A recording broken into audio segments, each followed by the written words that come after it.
दोस्तों, आर्कियोलॉजिस्ट समय समय पर हैरान कर देने वाली खोजें करते रहते हैं। ज्यादातर आर्कियोलॉजिकल खोजें हमारे सामने इतिहास के कई गहरे राज खोल देती हैं, लेकिन कई डिस्कवरीज ऐसी भी होती हैं जो इन रहस्यों को और गहरा कर देती हैं। आज हम आपको 10 ऐसी ही मिस्टीरियस आर्कियोलॉजिकल साइट्स के बारे में बताएंगे।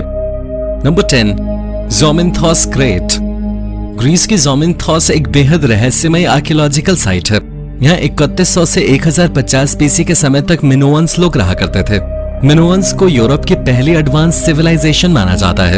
ये लोग अपने आर्ट वर्क, पॉटरी, ज्वेलरी के लिए भी जाने जाते हैं। इनकी लैंग्वेज को हम अभी तक डिकोड नहीं कर पाए हैं। यही वजह है कि ये सिविलाइजेशन पुरातत्वविदों के लिए एक बड़ा रहस्य बने हुए है। लेकिन हाल ही में ज़ोमिनथॉस से इस बात का सबूत मिला कि मिनोअन्स पहाड़ियों पे भी रहा करते थे। ये साइट समुद्र तल से 1220 मीटर की ऊंचाई पर है। इस साइट से आर्कियोलॉजिस्ट को कई आर्टिफैक्ट्स मिले हैं। यहाँ से मिले अवशेषों के अनुसार ये सभ्यता सैंटोरिनी वोल्केनो के फटने की वजह से खत्म हुए थे। Number 9, Santa Cristina well. Santa Cristina well एक रहस्यमय आर्कियोलॉजिकल साइट है। वैसे तो ये वेल पूरी सेंटा क्रिस्टीना सैंक्चुअरी का एक स्ट्रक्चर है और यहाँ ऐसी कई रोचक चीजें हैं। ये सैंक्चुअरी 1000 बीसी के समय में बनाई गई थी, लेकिन ये इतनी अच्छी तरह संरक्षित है मानो कल ही बनी हो। ये वेल एक ट्रैपेजॉइडल शेप के कुएं जैसी आकृति है। 3000 साल पहले बनी इस वेल का यूज अंदर के पवित्र स्थान को बाहरी दुनिया से अलग करने के लिए किया जाता था।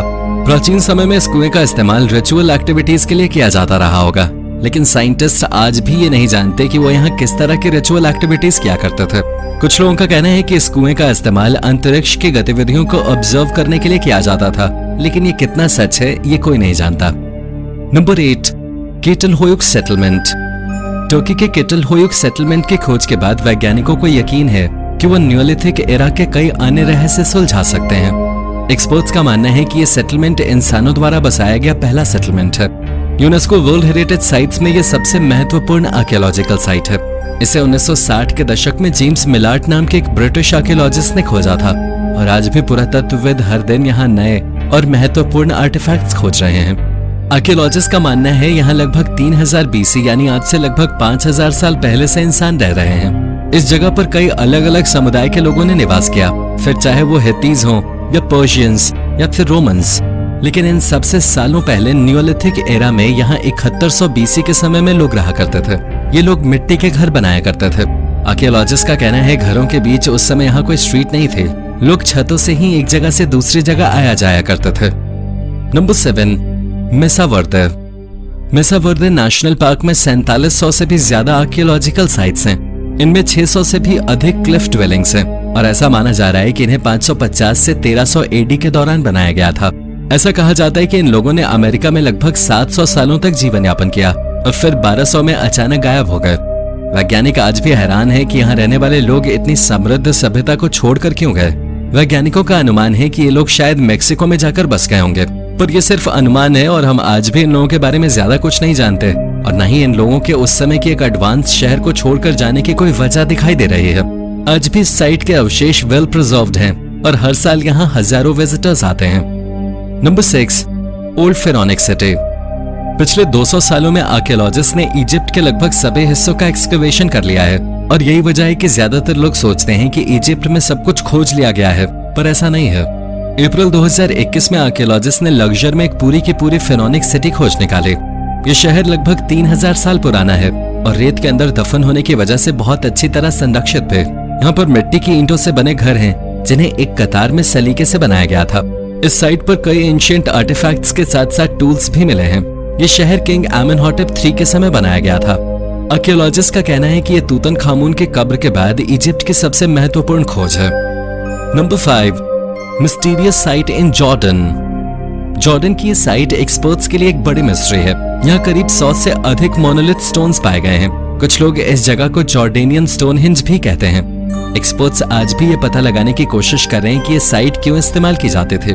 इस जगह से प्राचीन कल्टिक बिल्डिंग्स, स्टोन मेगालिथिक जिन्हें डॉल्मेन कहा जाता है, वो मिले हैं। यहाँ से प्राचीन सभ्यता के ट्रेसेस भी मिले हैं। अजीब बात यह है कि पहले के समय में रिचुअल और ब्लैक मैजिक से जुड़ी जगहें रिहायशी इलाकों से बहुत दूर होते थे। फिर इस सिविलाइजेशन में ये जगह सेटलमेंट के पास क्यों थी, ये समझना एक्सपर्ट्स के लिए भी मुश्किल है। ये साइट ब्रॉन्ज एज के शुरुआती समय की थी, यानी लगभग 5000 साल पहले, लेकिन इस साइट को समझ पाना आज भी एक्सपर्ट्स के लिए संभव नहीं है। Number 4, Stonehenge.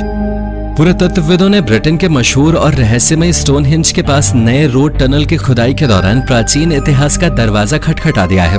यहाँ मिले कांस्य युग के कब्र, नवपाषाण काल के मिट्टी के बर्तन और सी शेप के बाड़े इस बात का सबूत है कि ये जगह इतिहास का कोई औद्योगिक क्षेत्र हो सकती है। इनमें से कई आर्टिफैक्ट्स काफी रोचक हैं, जैसे शाल से बना एक अनोखा औजार। आर्कियोलॉजिस्ट का मानना है कि 4000 साल पुराना है। आर्कियोलॉजिस्ट आज भी ये नहीं जानते कि आकृतियां किसने बनाई थी। आज तक ये दुनिया के लिए एक अजूबा बना हुआ है। एक्सपर्ट्स का कहना है उन्हें यहाँ कई ऐसी चीजें मिली हैं जिन्हें देखकर वे यहाँ रहने वाले लोगों की जीवन शैली से जुड़े कई रहस्य सुलझा सकते हैं। नंबर 3, हेलिके। हेलिके ग्रीस का एक प्राचीन शहर था जो पेलोपोनेशियन पेनिनसुला के उत्तर पश्चिमी हिस्से में स्थित था।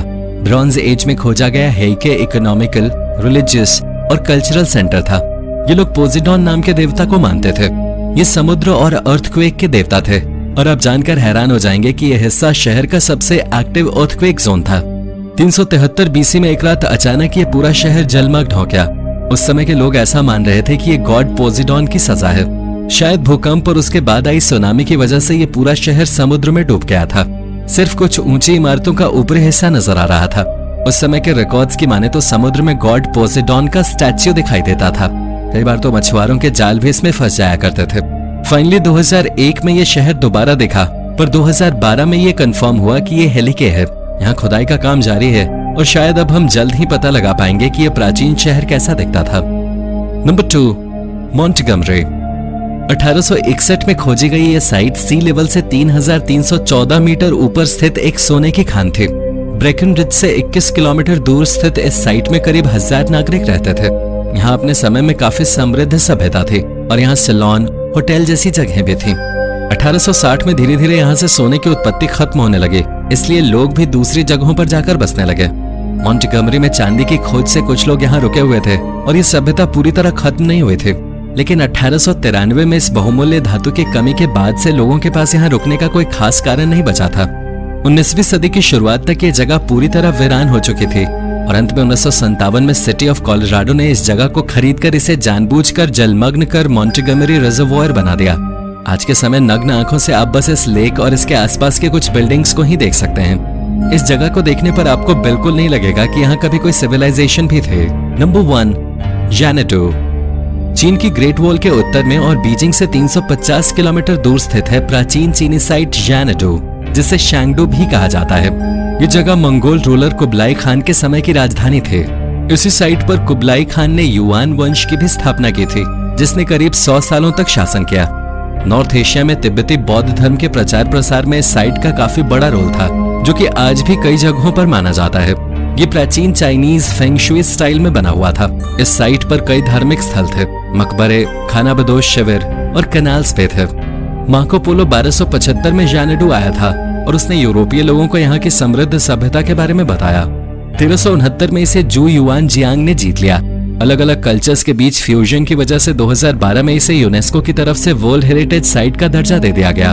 हमारी ये जानकारी आपको कैसी लगी और इनमें से कौन सी आर्कियोलॉजिकल साइट आपको सबसे रोचक लगी? अपना जवाब हमें कमेंट में जरूर बताएं और ऐसे ही अन्य रोचक तथ्य जानने के लिए और हमसे जुड़े रहने के लिए हमारे चैनल को सब्सक्राइब करना न भूलें।